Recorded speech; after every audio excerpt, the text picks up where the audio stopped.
All right, joining us now, the host of Crime Stories on Fox 1, Nancy Grace. I'll start with the same question that I did ask Harvey. 16 days in, I never give up hope. I know you never give up hope, but you broke my heart on radio. You broke my heart on this show last night, Nancy. You live this, and you could see the stress, and you know what the human toll is on Savannah and her family. And I just don't give up hope. And, you know, I find myself turning on the TV at night, hoping that I'm going to see that Nancy's been found and reunited, will soon be reunited with her family. I'm just hoping for that headline. And I know you are, too. Let me ask you something, Sean. Did you ever think that this was going to be easy? Because it's not, and it's not going to be easy to solve this case. There are going to be many, many more setbacks than there will be advances in this case. The fact that that glove around 2 miles away from her home did not get a CODIS hit, okay, fine. Next. Now we take that DNA and we compare it in the Arizona data bank. The Arizona data bank is much more lenient in what it allows. For instance, mixtures of DNA, degraded DNA, co-defendant, suspect, DNA on crime scenes that haven't been solved. The National Data Bank has a very, very high bar as to what can be allowed into the CODIS data bank. See what I'm saying? So we may have a good chance at the Arizona data bank, which has over 500,000 DNA profiles. So, hey, I don't want to smell the stench of defeat tonight.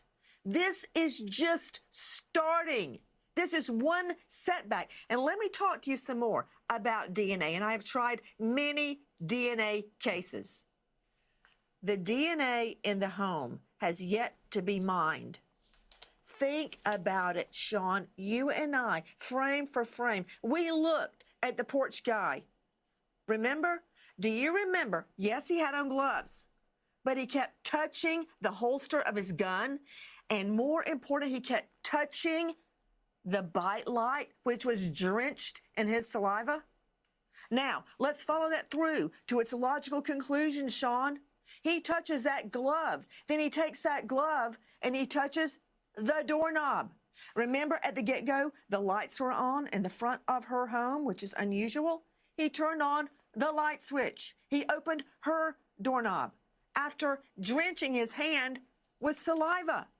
That is how touch DNA works. Just because we didn't hit a home run the first time we went up at bat on that glove found out by the side of the road, I am not dissuaded this case will be solved. As we go to air tonight, right now, Google is being mined for the rest of the cameras in her home. It's happening. That DNA is going to be mined tonight for genetic testing. And you go way, way back. You go to people coming over on the Mayflower, for Pete's sake, to get the genealogy down. And I want to point to the first time it was used, Joseph DeAngelo, the Golden State Killer, a cop. You think he had DNA in the data bank? No, he didn't. But he was caught. A rapist and a killer was caught through genetic genealogy. It's real, it's happening, and all I need is one person in some of those data banks, and it will be solved. And remember, also, in Bryan Kohberger, they did dip into private genetic testing. You know, like when you do 23andMe or Ancestry.com, that was a big problem at trial. Now, regarding this array, this photo array that's being shown to gun store owners, that tells me that they have an idea of who they're looking for. Somebody that has bought a gun, and I don't know that they would buy at a traditional gun store, so that may be a fail. But I see what they're looking for, who they're looking for. Somebody that bought a gun, somebody with a holster like that, somebody that shops at Walmart.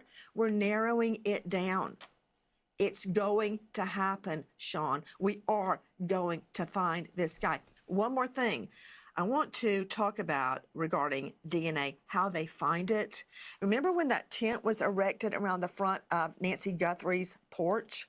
Well, you have to have darkness or semi-darkness to find DNA. With a UV light source, for instance, it's not hard to do. That's how they find the touch DNA in the home and around that porch. And I think that's where they got a lot of the touch DNA.